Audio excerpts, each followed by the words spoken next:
Get ready to hear the truth about America on a show that's not immune to the facts with your host, Dan Bongino. All right, welcome to the Dan Bongino Show. Producer Joe, how are you today? Still freezing after all these years. Yeah, it's still cold here. Yeah, I saw the temperature's terrible up there in the Northeast. I really do feel for you. You have my sympathies. Yeah. It's warmed up a bit down here, thank God. It was cold. It's the first time I've ever turned my heat on in 3 years down in Is Florida. that right? Yeah, we didn't even know if it worked. We're like, turn the heat on. Yeah, it was bad. Folks, we're doing the show early today for a reason, and it's going to probably be up, right, Joe, a little earlier today? Yeah. I'll put it up within an hour after we finish. Yeah, the reason I'm doing it early is this is the most important show I've ever done. I may have said that before, but obviously times change because we do more shows. So whatever was the most important show before is now being taking the silver medal to this one. Okay. And the other reason is I usually do my show prep in the morning. I have been preparing for this show the entire weekend, which has driven my family crazy. I have not stopped looking at. I just got a new iPhone, the 10, the X, and I had not stopped staring at it the entire weekend because what I'm about to tell you is extremely complicated. And it's a follow along onto Friday's story.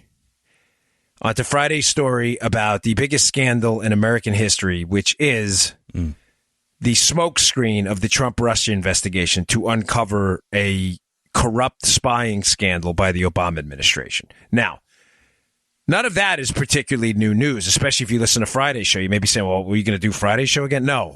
Here's what happened, folks.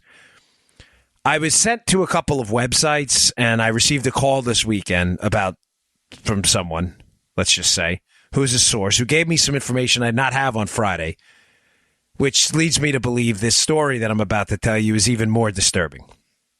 Now, I did get a lot of positive feedback on Friday's show. One negative feedback I did get is one of the listeners got confused. So in an effort to make this very simple, what I'm about to do, I'm going to break it down into Act 1, Act 2, and Act 3, like a movie. All right. But it's real, sadly. And I'm going to tell you the end of it first, so that you can keep all of these acts in context. Make sense, Joe? Yeah. The story I'm about to tell you is about the Trump-Russia thing. The Trump-Russia special counsel, folks, the investigation into Trump and the Russian collusion that never happened, is a simple smokescreen to deflect away from the Obama administration spying on Trump. And the evidence is all coming out now. Everything I'm about to tell you is about to prove to you, and I'm going to tell you a story at the end that's going to blow your mind, that what happened in the Obama administration is the biggest scandal in American history that they thought would go away because they thought Hillary was going to be elected. So just to be clear, everything I'm about to tell you is going to line up and provide almost incontrovertible evidence here that Obama spied on Trump. Okay, Joe? Right. Make sense? Yeah. Act 1, the emails. What are the emails? When I say the emails, I'm talking about the DNC and what they call the DNC being hacked. Now, let's be clear on this. When I say the DNC, I'm talking about the Democrat National Committee. Right. Nobody really knows if the DNC was, in fact, hacked in the way the Democrats have told you they were hacked. The way the story goes now, Joe, with the mainstream media hacks, pun intended, and the Democrats, is that the Russians hacked into the DNC, the Democrat National Committee, Joe, Right. to get negative evidence on Hillary and the Democrats so Trump could win the election. That's the narrative, right? Okay. We've all been told it. We've all heard it 1,000 times. Most people just accept it as true. We got it. We got it wired. Okay. You got it. Now, and by the way, someone celebrated the fact that you were the audience ombudsman this week, and they said you do a terrific job. I'm not kidding. I'll forward you the email. Well, thank you. That when we don't understand, you stop them. So good. So if at any point, Joe, be the audience ombudsman. If this gets confusing, stop me. So the accepted narrative now from the media and the Democrats is that the Russians hacked into the DNC so Trump could win the election. This alleged hacking, and I say alleged, folks, and I'm not going to dig too deeply into this because I have a lot to get to, and it's going to divert from the real story here. But this alleged hacking occurred right around March of 2016. Okay. Because we know in April, electionleaks.com and dcleaks.com were registered, and that's where the information started to appear. The DNC emails, the Podesta emails. Now, I say hacking, and I use the air quotes here about the DNC being hacked, because the evidence is sketchy that even happened. Now, there's no question someone gained access to the DNC and John Podesta's emails, but Podesta's emails, who was one of Hillary's consiglieres, had Podesta's emails they got through a phishing scam where they send you one of those emails, Joe, click here. Yeah. And one of the dopes in his campaign clicked on it. Also, based on some information about download speeds, and, this is disputed by both sides, to be fair. Bottom line is no one really knows who hacked the DNC. Nobody.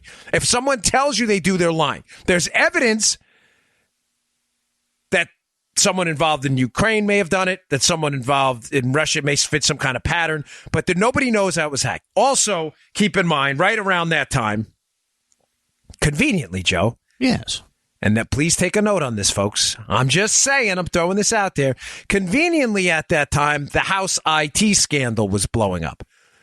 Oh, yeah. The House IT scandal was these Pakistani brothers, the Okay. Wan brothers, who were given access to an iPad by Debbie Wasserman Schultz, who was in charge of the DNC, to the DNC emails. Those brothers subsequently fled to Pakistan. But, Joe, let's not forget about that. All right. That may not have anything to do with this. Joe, now that I can see you winking a nod, right?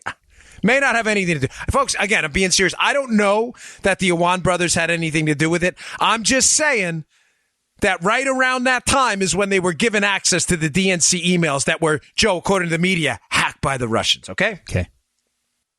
This is important, though, that you understand this part. This is Act 1, the emails. The emails are stolen.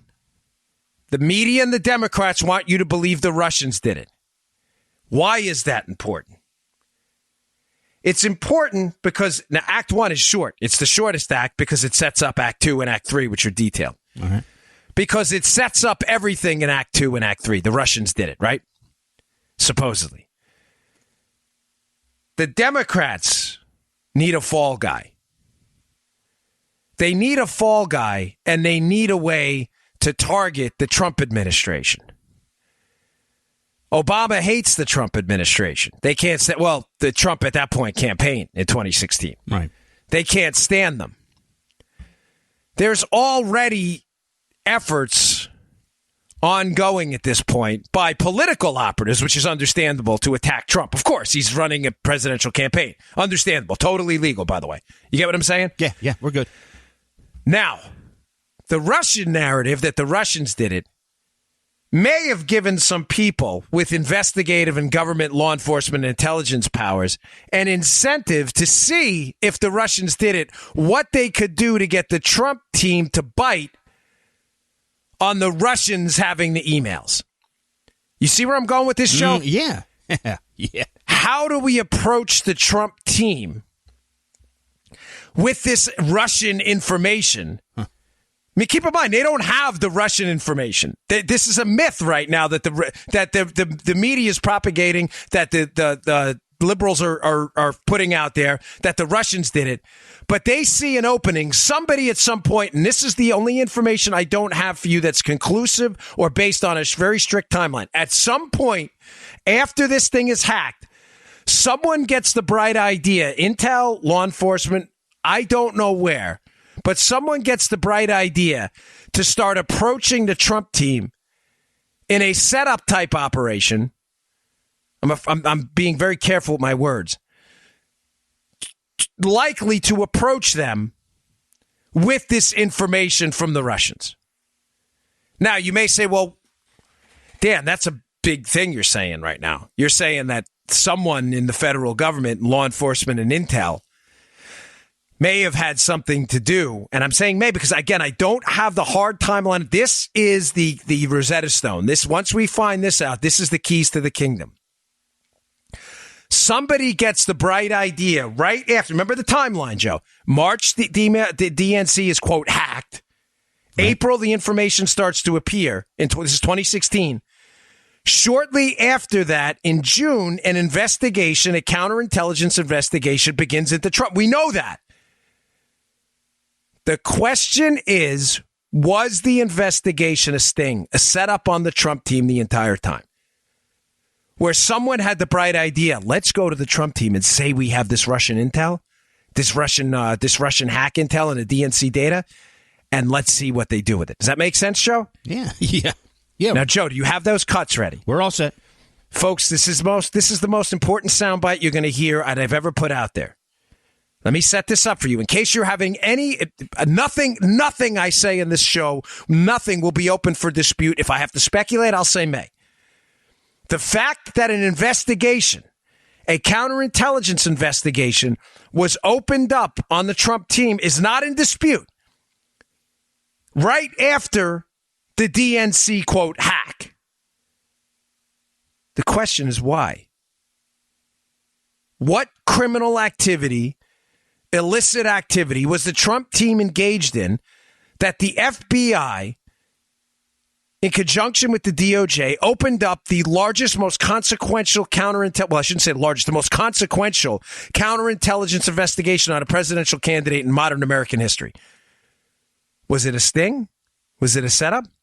Now you say, well, how do you know the FBI shortly afterwards opened up an investigation into the Trump team? Play this sound cut of Elise Stefanik.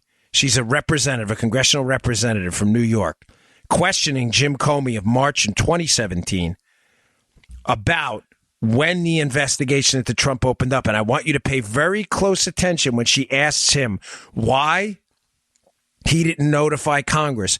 Pay attention to how he answers it. Play this. It's a long cut. It's 3 minutes, so we're going to break it down into we're going to cut it in half because I have to explain you. And play the cut. Ms. Stefanik's recognized.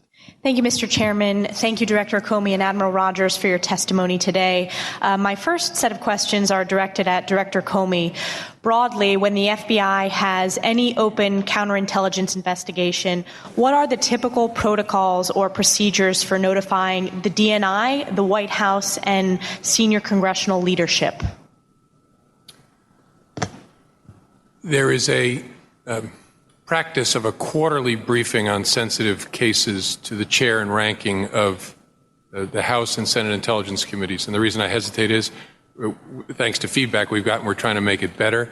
And that involves a briefing of the Department of Justice, I believe the DNI, and some portion of the National Security Council at the White House. So if that's quarterly... To brief them before Congress is briefed. So it's quarterly for all three, then senior congressional leadership, the White House, and the DNI? I think that's right. Now, that's by practice, not by rule or by written policy, which is why, thanks to the chair and ranking giving us feedback, we're trying to tweak it in certain ways. So since in your opening statement you confirmed that there is a counterintelligence investigation currently open, and you also referenced that it started in July, when did you notify the DNI, the White House, or senior congressional leadership? It's a good question. Congressional leadership, sometime recently, they were briefed on the nature of the investigation in some detail, as I said. Obviously, the Department of Justice has been aware of it all along. The DNI, I don't know what the DNI's knowledge of it was because we didn't have a DNI until Mr. Coates took office, and I briefed him his first morning in office. No, that is not true. Folks, that is the most important soundbite you will hear. I think that, I don't know why is nobody in the media reporting on this? Think about what Jim Comey just said. Keep in mind when that soundbite happened. That soundbite I just played for you was a recording of a congressional hearing in March of 2017. Jim Comey says in there that the procedure, Joe, this is important. When you have a counterintelligence investigation, right, the procedure, Joe, is crystal clear.